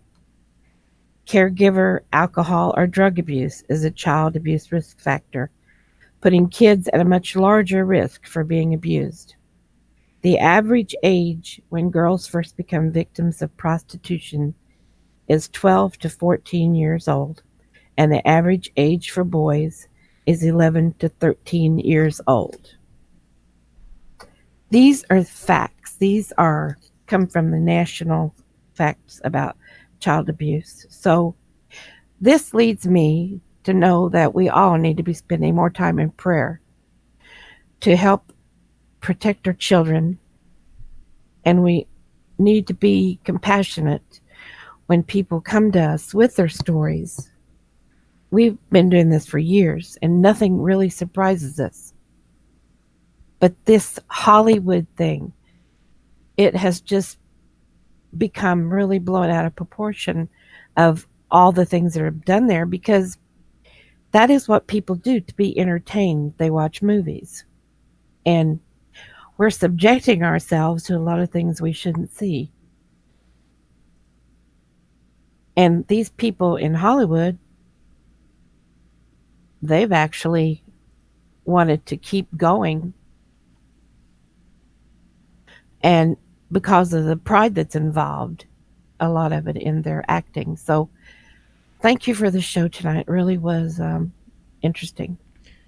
Well, thank you, Sister Donna, for doing the questions. And thank you, John, for doing a great job. Thank you so very much.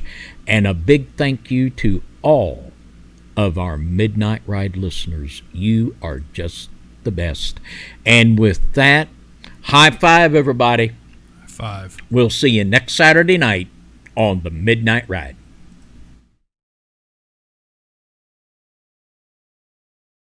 And I stood upon the sand of the sea and saw a beast rise up, rise up.